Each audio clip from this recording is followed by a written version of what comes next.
Welcome to Pluralsight. My name is Julie Lerman, and you may know me as one of the most recognized authorities in the world on Entity Framework Core, Microsoft's data access platform for .NET developers. I'm thrilled to share with you my latest course, Entity Framework Core 6 Fundamentals. If you're already using Entity Framework or an earlier version of EF Core, this course will help you learn how to leverage your existing knowledge to quickly get up to speed on the fundamentals of EF Core 6. If you're brand new to any version, these fundamentals will take you much further than standard beginner demos to help you be productive with EF Core in your projects. Whether you're building software with .NET to run on Windows, Mac, or Linux, or even in the cloud, you can use EF Core for your data access. In this course, you'll learn how to build and interact with data models using a simple console application, and set up logging to gain insights into how EF Core is interacting with your database. You'll learn how to get EF Core to use your own database logic, such as stored procedures, and how to invoke EF Core in your automated testing. We'll then apply these lessons to use EF Core for data persistence in an ASP.NET Core API, which any front-end can then connect to. While this course will use Visual Studio 2022 on Windows, everything you'll learn here will apply to any of the environments or IDEs where you can build .NET 6 applications. I hope you'll join me on this journey as you get up to speed on using and benefiting from Entity Framework Core 6 Fundamentals.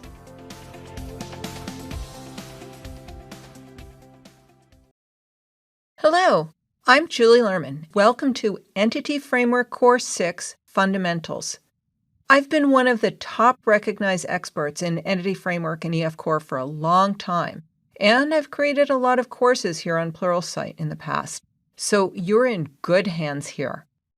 This course was created using Entity Framework Core 6. EF Core 6 will not run on any earlier version of .NET than .NET 6. Therefore, the course was also created using .NET 6, Visual Studio 2022, and C# 10. This course does not apply to earlier versions of EF Core or to Entity Framework 6. If you're working with earlier versions of EF Core, you might want to check out the EF Core Getting Started course for EF Core 5. And there are courses for even earlier versions like EF Core 3.1 and 2.1, and even Entity Framework 6, which you can find on my author page.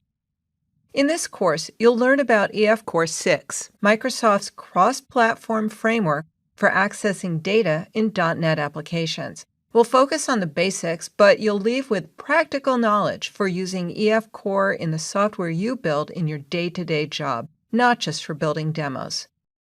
You'll start this course by building a simple application from scratch that performs some basic data access with EF Core.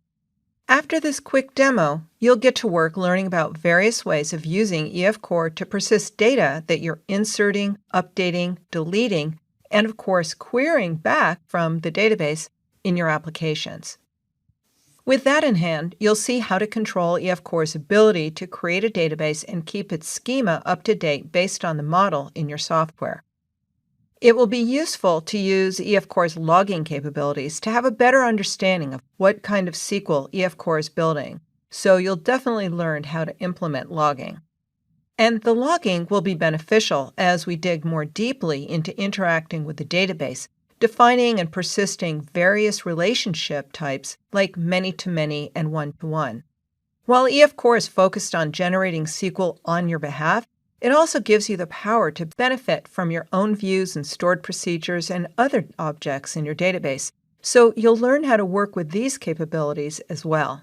The application you'll work with up until this point will be a simple .NET 6 console app, but then you'll see how EF Core integrates with ASP.NET Core applications. After this, you'll get a look at features that EF Core provides to make testing easier when your tests involve data persistence. Before wrapping up the course, I do want to be sure that you can be productive with EF Core 6 after watching this course.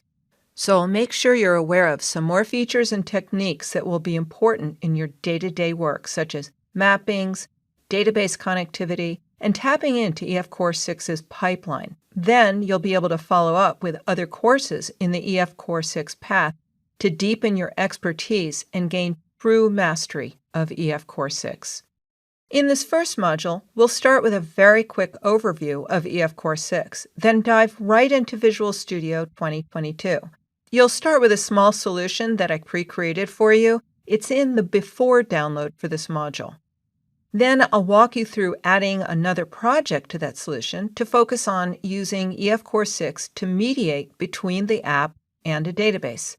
You'll learn how to get the correct EF Core APIs into a project that's designed for data persistence, and then build up a data model using those APIs and the business classes in that pre-created solution. With this in place, you'll have enough to get a sneak peek at using what you created to insert and retrieve data from a database. While EF Core can interact with many databases, I'll be using SQL Server Local DB, which gets installed with Visual Studio. Let's definitely start with a quick overview of what EF Core 6 is before we get coding. Entity Framework Core, or EF Core, is an evolution of Microsoft's Object Relational Mapper, which has been around since 2008 and evolving and improving dramatically over the years. EF Core encompasses a set of .NET APIs for performing data access in your software, and it is the official data access platform for Microsoft. It's used in millions of applications, and it's cross-platform. You can build and run EF Core-based APIs or applications on Windows, Mac OS, and Linux, and even run them inside of Docker containers, whether on-premises or in the cloud. Object Relational Mappers, or ORMs, are designed to reduce the friction between how data is structured in a relational database and how you define your classes. Without an ORM, we typically have to write a lot of code to transform database results into instances of the types in our software. But an ORM allows us to express our queries using our classes, and then the ORM itself builds and executes the relevant SQL for us, as well as materializing objects from the data that come back from the database. It also allows you to store and update and even delete data in the database. Using an ORM can really eliminate a slew of redundant data interaction coding tasks, and in doing so, EF Core can really enhance developer productivity. It also provides consistency in the tasks that it does, rather than having various members of your team invent their own means of designing their data access. While a typical ORM infers that the classes and database tables are of a similar structure, EF Core has a mapping layer in between, and that gives us a lot more flexibility in how to get from objects to tables and from object properties to table columns. And EF Core allows you to connect to a variety of data stores, most of them relational databases. While Microsoft maintains rich providers for SQL Server and SQLite, and even an in-memory provider that's great for some of your automated testing scenarios, there are many other third-party providers as well, some commercial and some from the community. Microsoft has even created a provider for Azure Cosmos DB, Microsoft's document database in the cloud. This allows you to leverage your existing knowledge of EF Core to interact with Cosmos DB instead of having to learn yet another client API. If you're already familiar with EF Core 5, EF Core 6 is mostly backwards compatible. However, if you've watched the earlier EF Core Getting Started course for EF Core 5, you'll find that this new EF Core 6 Fundamentals course will address topics and features that haven't been included in my past Getting Started courses. Let's be sure you've got your development environment set up properly so that you can use EF Core 6. EF Core 6 requires .NET 6, and unlike earlier versions of EF Core 6 will not work with .NET Standard or any runtime or SDK that relies on .NET Standard. That includes .NET Framework. For those of you building or maintaining Windows Forms or WPF, keep in mind that those now run on .NET 6 also, so it is possible to use EF Core 6 with those applications if needed. You can get the latest version of the .NET 6 Software Development Kit, or SDK, from the .NET website. While I do a lot of my own app development with EF Core using Visual Studio Code on my MacBook, in this course, I'll be using Visual Studio 2022 on Windows. This is the only version of Visual Studio in Windows that supports .NET 6 and therefore EF Core 6. And if needed, you can get a free community version of Visual Studio 2022 to follow along, and you can find that at visualstudio.com. I'll be using SQL Server Local DB for the data persistence. This is a lighter weight and free version of SQL Server that gets installed with Visual Studio. It's not for production, it's just for development. So while there's so much more I'd love to tell you about Entity Framework Core, I think it will be more fun to just get coding. Once you've got your development environment set up, we can get to work building the solution in Visual Studio. The application we'll be building is for a book publishing company that only publishes books with single authors. It's a good thing that this company wasn't publishing the Entity Framework books that I co-authored with Rowan Miller a while back. Those were published by O'Reilly, and they don't have such a silly rule. We'll begin by working with authors and books, and then as the course evolves, we'll add more features into the application while you're learning how to leverage more of EF Core's functionality.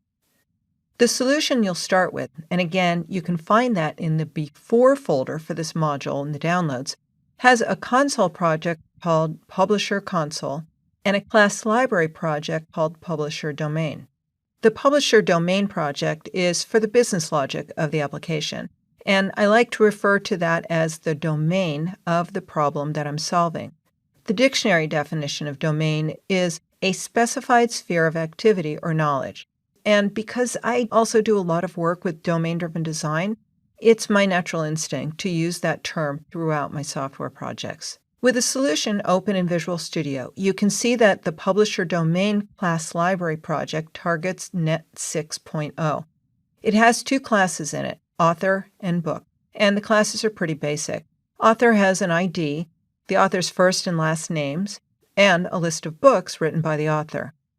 I'm also instantiating the books property in the constructor, so I don't have to worry about errors trying to interact with a null collection later on when I'm coding. And this is a common coding practice.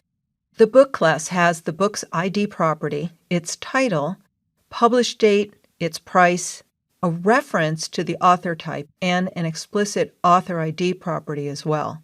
And remember that this publisher only allows one author per book, and you can see that the book class reflects that. If you're following along in Visual Studio and seeing warnings in the author and book classes that talk about nullability, just ignore them for now. I will explain them much later on in the course in the module about additional mappings, but for now you can ignore them because they won't impact the demos. The console project also targets .NET 6, and it's defined as an executable. And I've already added a reference to the Publisher Domain project. The console project is the solution's executable, and it should be marked as the startup project, which will be important when you run this solution a little further on in this module. If the name of your console project isn't bold, like it is here in the video, right-click on the project name and choose Startup. Other than that, this is still in the default state after I created it from the project template, so the program file has its default code. Note that the Visual Studio 2022 template uses the new .NET 6 Minimal API, which means that there are a few things that will look different for you if you've been using .NET in the past. If you've been using .NET in the past and haven't learned about this yet, you can check out Gil Clearon's .NET 6 First Look course here on Pluralsight or Microsoft's documentation on minimal APIs.